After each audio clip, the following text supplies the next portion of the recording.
Who's the Boss? Do you remember that show? Stick around. We're going to talk a little bit about that today on Q&A Sunday.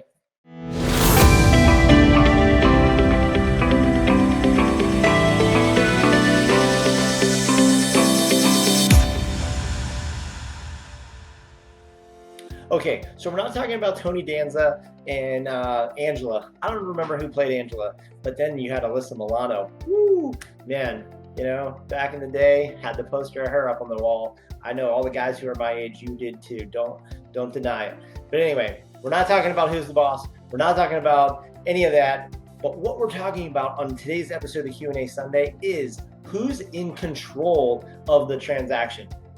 Now, the buyer cannot be in control. The seller cannot be in control. The agent should be in control. Now, why is that? Buyers and sellers typically buy or sell a house maybe 3, 4, 5. If you buy 10 houses in your lifetime, that's a lot. Most people are buying 2, 3 houses in their lifetime, and that's about it. Agents, on the other hand, we do this every single day. This is what we do. We wake up every single morning and we're unemployed.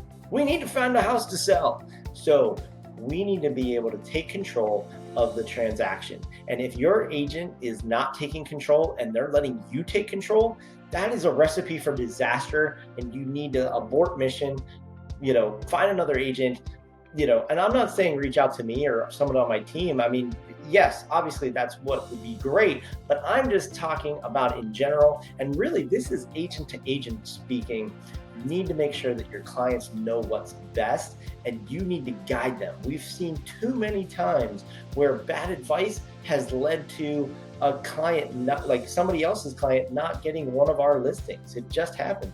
And it just is one of those things where if you're not getting the great advice and you're not letting your agent take the lead for you, you're doing yourself a disservice. So again, it's not about who's in control as much as it's who's giving the perfect guidance to get you through the transaction as smooth as possible.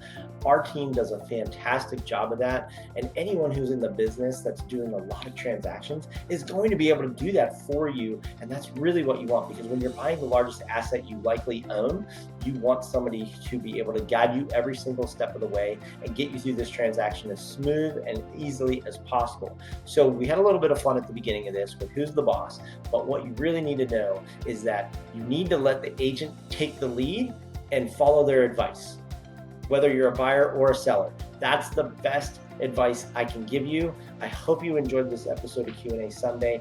If you want to see something on a future episode, reach out to me, 412-965-6387. Put it in the comments below.